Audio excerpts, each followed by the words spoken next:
Developed by Coindrop Games and published by Glootchke Games, the remake of the end of the greatest RPG of all time has a release date of May 28th, 2026, and is available on PC via Steam.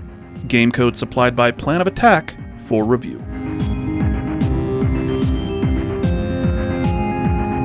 A deduction puzzle game set in a lost 90s JRPG with original manual, director's commentary, and clips of an unreleased amateur documentary, all used to uncover the secret at the heart of it all and to answer the question. What's the greatest RPG of all time? Hero, what is the greatest RPG of all time? Andy, what's the greatest RPG of all time? What's the greatest RPG of all time? What's the greatest RPG of all time? What do I think is the greatest RPG of all time? What is the greatest RPG of all time?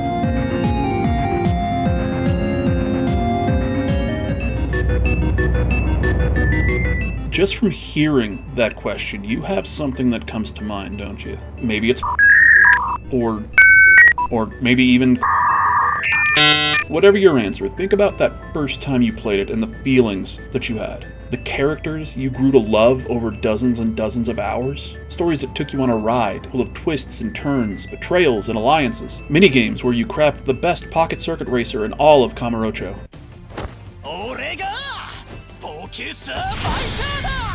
I'll never forget you, Fujisawa-san. Whatever your reasons, that game will always stick with you. For developers Lucas and Jacob, that game was easy to see why. I mean, it is a classic of the genre. So when they ended up in the same college course for game design, they decided to tap into that nostalgia and remake one of the games that made them. But within a single semester, can you really remake an entire game? I mean, maybe. Hell, it only took 6 weeks to make E.T. for the Atari 2600, and look how that one turned out.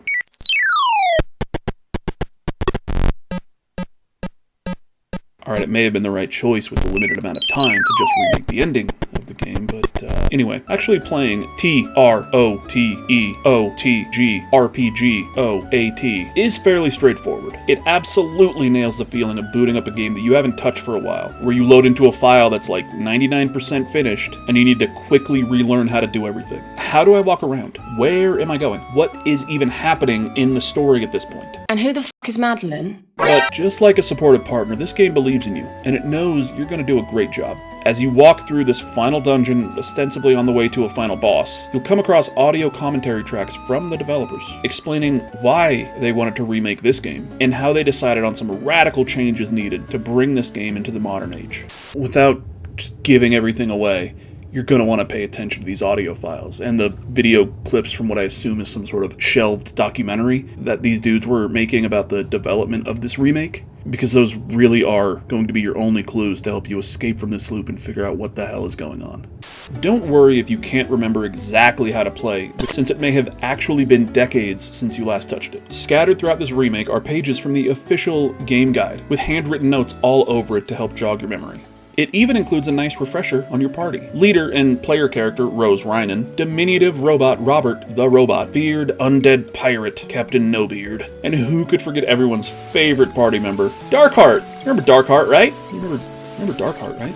Do remember. And if the intricacies of the battle system escape you right now, those handwritten notes in the manual will be a godsend. Like, I don't know about you, but I had completely forgotten that the Chrono Bird was weak to early attacks, right?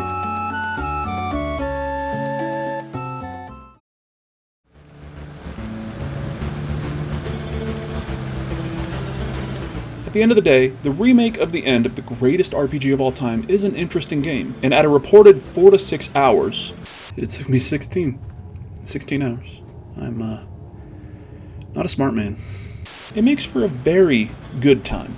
Let's do some quick pros and cons. Pros. That manual I mentioned, you can pause the game and pull it up at any time, even during fights. So if you forget exactly what an enemy's weakness type is, like Chrono Bird, early, duh, you can pause the game, you can take a look at the manual, and jump right back into the action. The different art styles of the game, making it feel like you're playing the game through the eyes of a kid playing their first RPG. And the narrative itself, and uncovering the secrets behind and what he's up to. As for the cons, well, did I play the game, or did the game play me? And just what is the greatest RPG of all time? It's probably, if you just go and buy the number of things that can happen and things you could do, probably. There's so many good RPGs though. Probably. God, it might be. I mean, not just because playing it again, but it might be. The greatest RPG? You know, I almost want to go. Yeah, I'm just gonna be biased and say If you're looking for one single answer,